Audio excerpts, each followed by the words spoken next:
Assalamualaikum warahmatullahi wabarakatuh.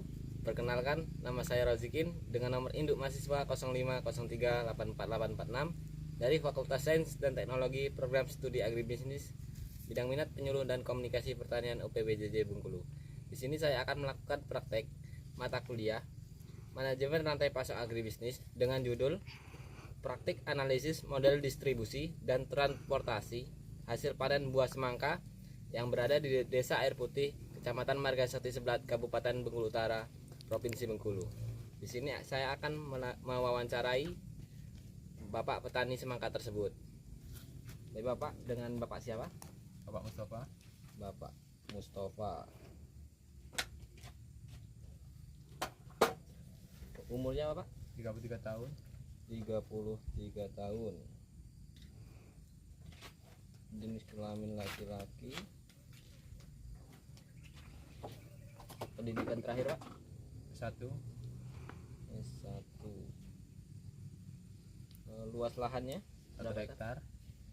1 hektar. Pengalaman usaha Di bidang pertanian. di bidang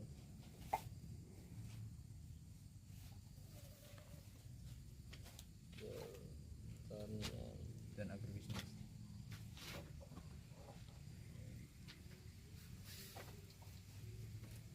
bisnis. Ini lanjut ya Pak. Untuk identifikasi rantai pasok, yang pertama, siapa saja yang biasanya menjadi pemasok utama dalam usaha semangka yang saudara kelola? Apakah dari kebun sendiri atau bekerja sama dengan petani lain? Kebetulan pasokan kita dari kebun sendiri dan mitra petani kita sendiri. Baik Pak. Untuk yang kedua, bagaimana sistem pengadaan dan penyediaan buah semangka yang dilakukan? Apakah langsung dijual dari petani ke pembeli atau melalui perantara seperti pengepul? Pengadaannya biasanya kami belanja langsung dari petani sendiri, Ya. petani mitra kita sendiri Ya. yang kita kelola, dan buah kita sendiri yang kita tanam sendiri. Ya.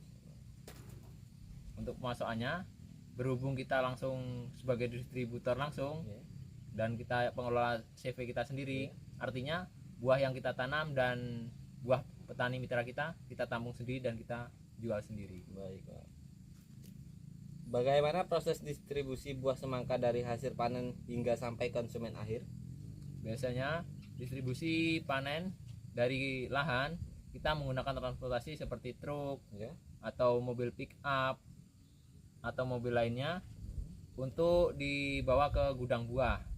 Setelah gudang buah baru kita ecer ke pedagang eceran. Siapa saja pihak yang terlibat dalam proses distribusi tersebut, misalnya pengepul, pedagang besar, distributor atau pengecer?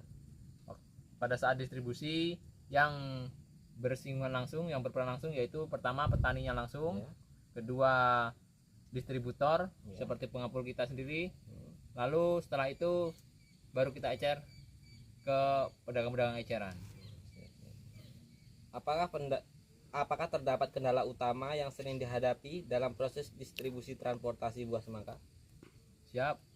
Pertama kendalanya yaitu jalan ya. Apabila dan musim hujan. Apabila musim hujan otomatis jalan perkebunan kurang bagus, artinya mempengaruhi proses distribusi. Yang kedua yaitu cuaca buruk. Ketika kita pengiriman langsung ke seberang seperti Pulau Jawa dan sebagainya, karena kita di Bengkulu melewati penyeberangan seperti Merak Bangkauni. Apabila cuaca buruk otomatis penyeberangan terganggu, otomatis mempengaruhi kualitas buah kita. Ya. Baik, lanjut Pak. Apa jenis transportasi yang biasanya digunakan untuk mengangkut hasil panen semangka dari kebun? Biasanya truk.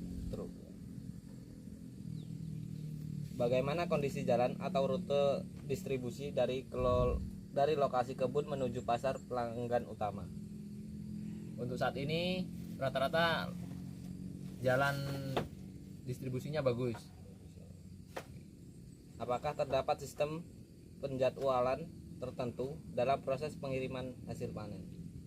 Kalau penjadwalan tertentu tidak, karena tergantung dengan jadwal panen para petaninya. Tetapi biasanya karena kita distributor langsung dan pengelola CV, jadi kita bisa mengatur jadwal tanam. Artinya ini berpengaruh langsung terhadap jadwal panen. Dalam 1 minggu, berapa kali biasanya dilakukan pengiriman buah semangka ke pasar atau pembeli? Minimal 1 minggu sekali. Dalam 1 minggu. Menurut Bapak, apakah biaya transportasi memiliki pengaruh terhadap harga jual buah semangka?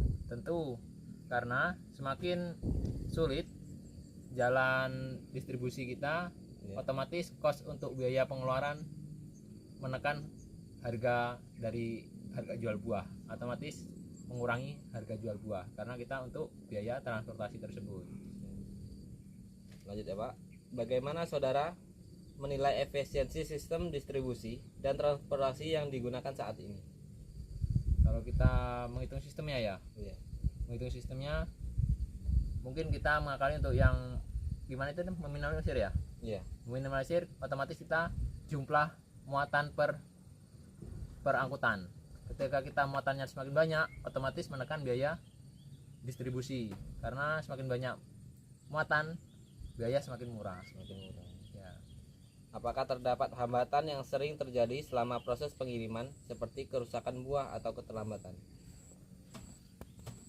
Sering terjadi tidak, tetapi pernah, karena ya tadi yang berpengaruh langsung yaitu biasanya cuaca dan ketersediaan BBM biasanya, ya antri BBM dan sebagainya. Ini Pak, upaya apa saja yang dilakukan untuk mengurangi biaya distribusi dan transportasi? Untuk mengurangi, otomatis kita mempersiapkan angkutan sendiri yang pertama.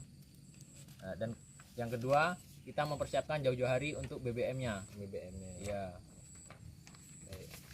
Lanjut Pak, apakah saudara sudah menggunakan teknologi misalnya GPS, komunikasi digital atau aplikasi untuk memantau proses pengiriman? Ya, betul. Karena untuk saat ini kita menggunakan yang pertama untuk pelaporan jumlah muatan atau keberangkatan kita menggunakan GPS map atau lokasi. Yang kedua yaitu laporan menggunakan WA dan sebagainya, otomatis kita menggunakan digital. Siap. Lanjut Pak, apakah harapan saudara terhadap pengembangan sistem distribusi transportasi buah semangka di masa mendatang? Ya, saya berharap ke depan untuk distribusinya lebih bagus, atau ada perhatian khusus dari pemerintah untuk khusus distribusi hasil panen seperti penyediaan BBM tertentu khusus untuk para petani. Ya. Baik Pak. Sekian wawancara dari saya Pak. Terima kasih.